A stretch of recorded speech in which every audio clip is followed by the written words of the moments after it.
The victims were alive when their tongues were removed. Now, what kind of wacko's that? A serial killer is on the loose. The victims are found with silver teaspoons in their mouths. Each murder, There's been another one! a new method. If it didn't involve an even greater loss of face, I'd take you off the case immediately. Ken Stott, And we keep the lid on this, and we stop it. Understood? Messiah. Killer got the wrong guy. The killer hasn't got anything wrong so far. How do you know that? A two-part thriller. Starts Saturday at 9:05, BBC One. Pray you're not the next victim. This week, Nicky Campbell will be talking to all the main party leaders, starting with Tony Blair tomorrow at 9 a.m. Call him to make your point on Radio 5 Live, 909 and 693 a.m. The 10 o'clock news now on BBC One with George Alagaya. Any means necessary, defiant Israel goes on the offensive again. But as the dead are buried, America tells Israel, don't use warplanes. Saving children from paedophiles, the parties clash on how to do it. You'll never walk alone. Hundreds of thousands hail the heroes of Liverpool. And in Panorama after the news, lifting the lid on match fixing in cricket. How the underworld are offering vast sums for some players to underperform.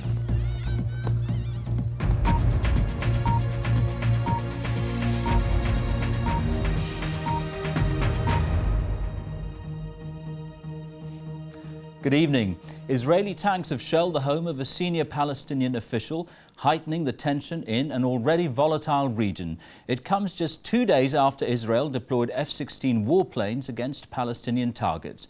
In a defiant statement today, the Israeli government said it would continue with military action in retaliation for Friday's suicide bombing in which 5 Israelis were killed.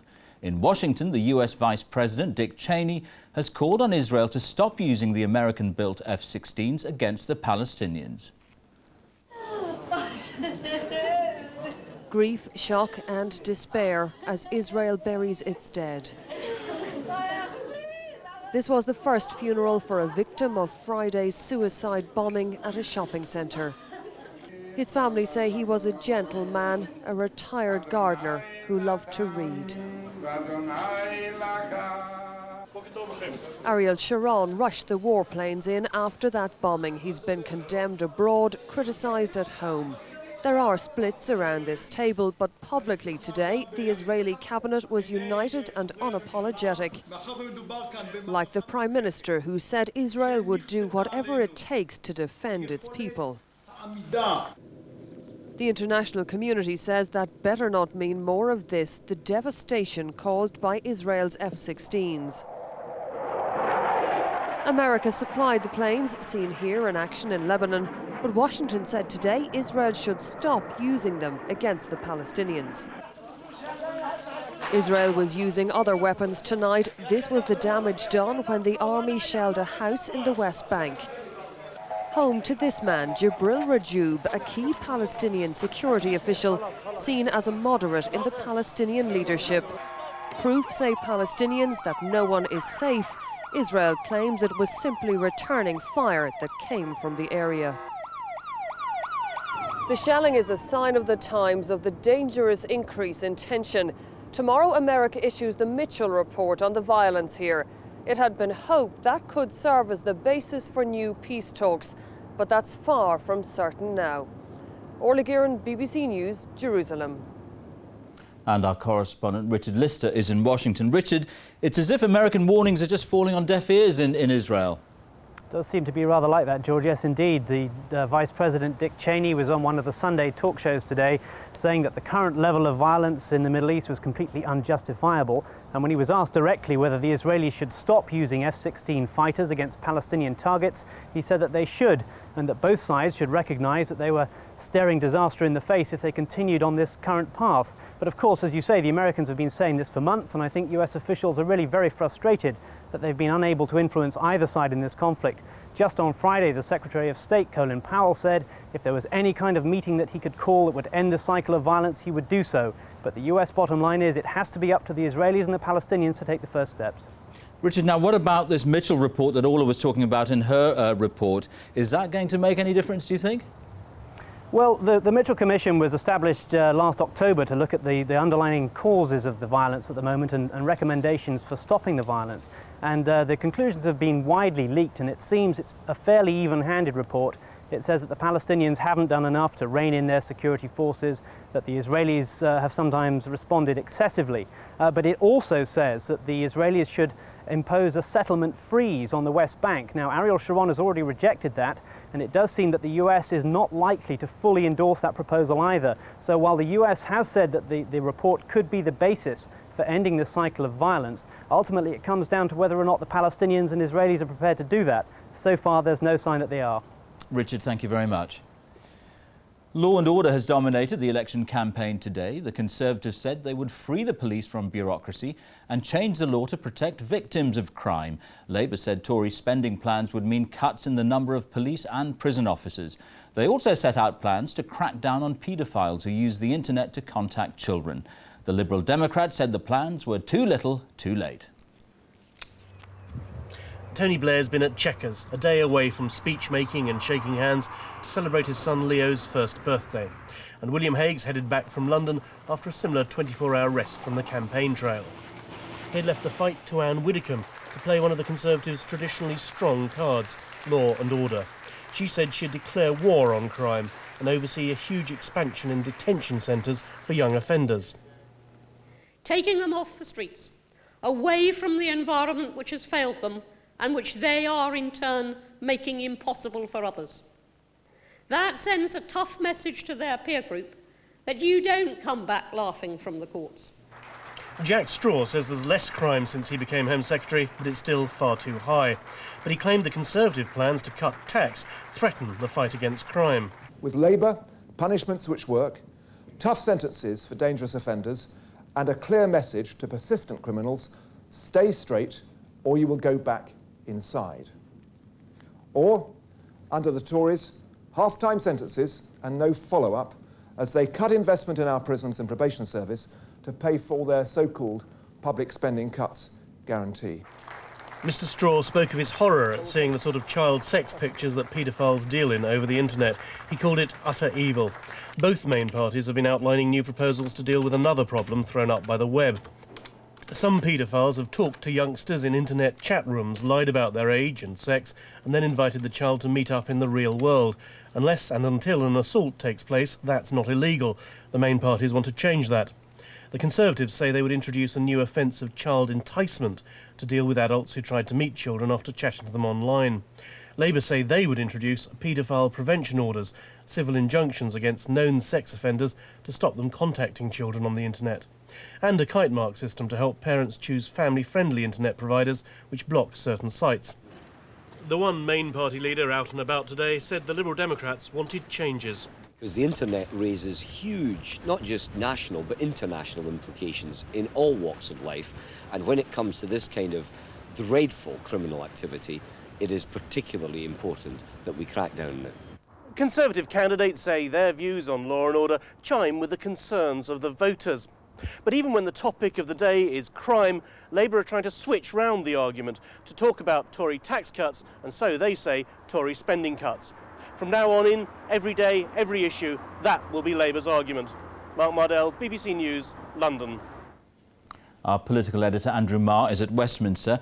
Andrew, we sort of penciled this in as a law and order day, but as Mark said, tax and spending dominated the day. Yes, tonight the big story running, I think, is another Conservative attack on Labour's tax and spending plans. This time they're saying that Labour would raise national insurance rates above inflation year on year, hitting many tens of thousands of crucial voters to pay for their plans 4 or 5 years in. Now, you have to remember, not so long ago they were saying that Labour were going to be raising fuel taxes to pay. So the message is changing. But nonetheless, the basic message is that Labour will tax you more. Now, what is true about this is that the Chancellor, Gordon Brown, like the Tories, has left himself a bit of wriggle room on tax. He said what he won't do. He's not going to raise income tax rates. He's not going to extend VAT. So the Tories are trying to find all sorts of other taxes that he might raise. Of course, we don't know what the spending plans would be 4 or 5 years on, but this is very sensitive stuff for Labour because it's very like what happened 10 years ago when the Conservatives launched their most effective ever attack on Labour over national insurance rates. And national insurance, don't forget, feels like income tax in your wallet, whatever the theory, and nearly blew apart the Labour leadership at that time. So it's sensitive stuff. Andrew, we've had 2 weeks of campaigning. How much have we learnt, do you think, about the party's respective policies? Well, we've learnt quite a lot. I think the most important thing that we didn't properly discuss over the last week was the very provocative, controversial nature of a lot of the ideas in Labour's manifesto when it comes to public services, particularly schools, bringing private management into the health service, and changing the culture in English courts. Now, if they were re-elected, those are going to be enormously controversial punch-ups over the next few years, and yet because of John Prescott's punch-up, we haven't really discussed those in nearly the detail they warrant. That's something I think all the parties will be turning their attention to next week. Andrew, thank you very much.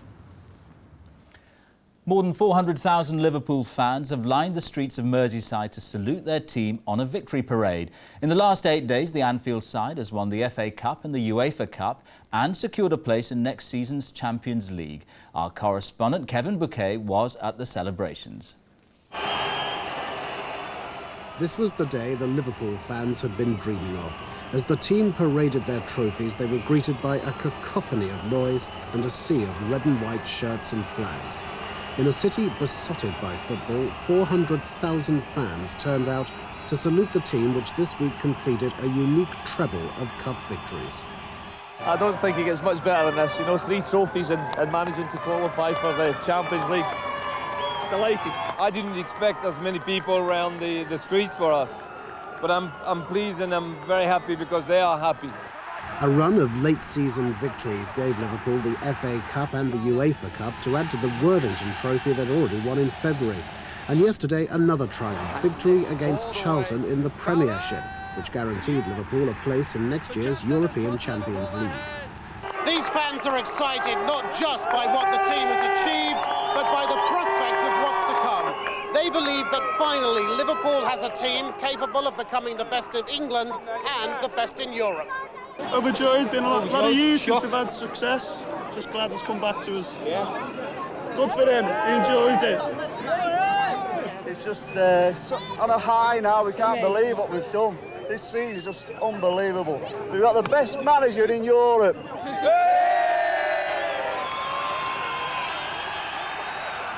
These scenes were reminiscent of Liverpool's glory days in the 70s and 80s. On Merseyside, football is little short of a religion, and the club's aim now is to become the best in England and in Europe.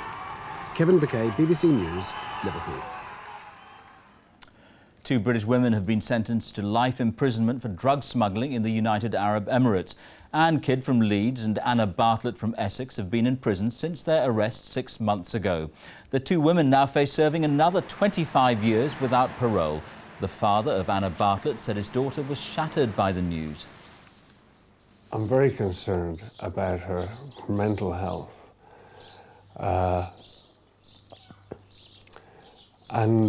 When she rang up this morning, she said she was devastated. Yesterday, she'd phoned her mother and she said she thought she might get 10 years. 3 British men have been arrested in the United States after alleged air raid incidents on 2 separate aircraft. A Britannia flight to Cancun and a British Airways service to Mexico City were both diverted to Bangor in the state of Maine. The men were charged with disorderly conduct and have been released on bail. Rail passengers have been told they can expect normal services from today, 7 months after the Hatfield crash threw the network into chaos. The train companies have introduced full summer timetables, promising to run 4 out of 5 trains on time. But unpublished figures from the rail industry show that nearly half of all intercity services were late last weekend. The GNER service from London to Leeds, worst hit by the rail crisis. Like all the country's trains, it's now running to a normal timetable. But there are still delays, especially at Leeds itself, where building work is causing disruption. The big problem at the moment seems to be that the station's in a mess. And occasionally you've been sitting outside looking at Leeds station for half an hour. The Virgin service from Leeds to Bristol has improved too, with normal timetables restored today. Train drivers are dealing with far fewer speed restrictions.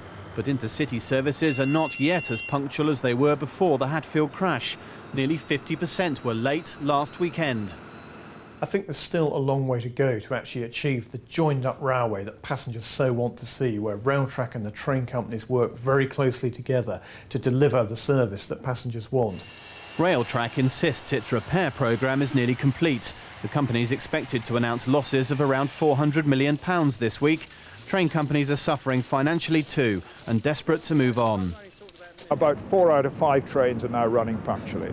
But this does disguise, I'm afraid, some lingering problems on the long-distance routes which still have to be sorted out. In the last 6 months, trains have been delayed for hours. Hold-ups of 10 or 20 minutes are now far more common. The crisis may be over, but the long slog back to a better train service continues. Tom Simons, BBC News, Bristol. Now, with some very good news from Lords and all the rest of the day's sport, here's Hazel Irvine. Thanks very much, George. Good evening to you. England have powered to victory over Pakistan by an innings and 9 runs in the first test. During a mesmeric day's play, Darren Gough claimed his 200th test wicket, and together with Andrew Caddick, the pair produced a brilliant display of bowling, accounting for 12 of the 16 wickets to fall today. This was a moment Darren Gough finally fulfilled a lifetime's ambition. Stewart's catch sent Latif back to the pavilion and confirmed Gough as only the 8th Englishman to take 200 test wickets. The Lords crowd stood to salute him as he led his team off the pitch for lunch. Once again, Gough was producing a match-winning performance, and none of those on their feet would have been surprised by what happened immediately after the break. Freshly nourished, Gough finished off the Pakistani innings in 1 over. Beautifully done. Thorpe taking the catch that dismissed Younis, and then the very next ball, Akhtar's stumps were sent flying. Pakistan all out for 203 and forced to follow on. The tourist second innings produced more memorable moments for England's supporters. Few players will better Graham Thorpe's catch during the course of the summer. The Pakistani batting lineup was disintegrating once again. Caddick took 4 of the wickets. But it was Dominic Cork who sealed yet another excellent victory for the England team. Their feet are firmly on the ground, you know, they keep surprising themselves, and, you know, even Goughy sort of at the end there when we were all popping champagne and stuff said, oh, I can't believe we keep winning, you know. It is, at the moment, a little bit you have to pinch yourself. So England's winning run continues. Ashes coming home is what the supporters are singing. This victory will give the team enormous confidence for the series that matters to them most, the one against Australia later in the summer. James Pearce, BBC News, Lords. To football, and Kilmarnock have claimed the last UEFA Cup spot in Scotland on the final day of the Premier League. Alan Mahood scored the winner against champions Celtic 12 minutes from the end. That victory, which pipped nearest rivals Hearts for the European place, also marked the end of striker Ali McCoist's long senior career. Leeds striker Alan Smith will return to the England squad for Friday's friendly against Mexico and the World Cup qualifier in Greece next month. Sven-Göran Eriksson has also recalled Arsenal defender Martin Keown, whilst Andy Cole misses out due to suspension.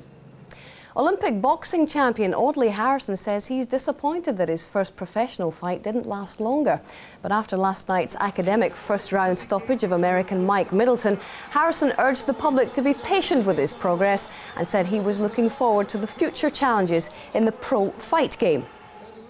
World indoor silver medalist Christian Malcolm has notched up a sprint double success at the Invitational Athletics event in Loughborough. The Welshman clocked 10.29 seconds in the 100 metres. He also crossed the line first in the 200 at the meeting, which traditionally marks the start of the outdoor athletics season in Great Britain. And finally, Harlequins have completed an outstanding weekend for English Rugby Union. They beat French team Narbonne in extra time to win the European Shield final and claim a place in next season's Heineken Cup alongside newly crowned European champions Leicester Tigers. That's it, George. Hazel, thank you. Now let's find out what the latest is on the weather front with Philip Avery. Philip. George, thank you very much. Very good evening to you. I think I can match some of that good news on the sports front with some good news on the weather front as well. Many of us will see some fine and dry weather and warmer weather too this week. There are one or two exceptions, aren't there always? The north of Scotland won't thank me for a little bit of cloud and rain, and things will turn a good deal more unsettled towards the end of the week, but that's some way off. As we move on through the next few days, so I think we'll find the temperatures increasing across many parts of the British Isles, away from the coastal fringes. Temperatures could midweek touch 24 or 25 degrees, and things just turning a little bit cooler across the northern parts of the British Isles late on in the week. We'll also see another band of cloud working its way across the far north of Scotland overnight, thick enough to provide the odd spot of rain and drizzle. Further south, skies will clear just a touch, and that will allow some mist and fog to form. But gardeners, no great concerns. It should stay frost-free in most areas. This will become an increasingly familiar pattern over the next couple of days. We're going to keep the high pressure close by with those fronts drifting across the north of Scotland, so that's where we'll see the thickest of the cloud. And once we get rid of the mist and fog from the central parts of both England and Wales, well, I think there'll be some prolonged spells of sunshine as we move on through the day. We may just keep some fog around about the Irish Sea coastal fringes. And where the sun stays out, 20 or 21 degrees could be yours. But a word of warning, do watch out for the strength of the sunshine, even this early on in the season. More details on page 418 of CFAX. And as we move on through the day, you will find the pollen levels rising as well. So again, CFAX page 426 could be the place for you. George. Philip, thank you very much. And the main news again. Israeli forces have shelled the home of a senior Palestinian official and said they won't stop taking military action against Palestinian targets despite international criticism. Now, here on BBC One Panorama, on the eve of a major report into match fixing in international cricket, David Lomax investigates the scandal that is destroying the image of the gentleman's game.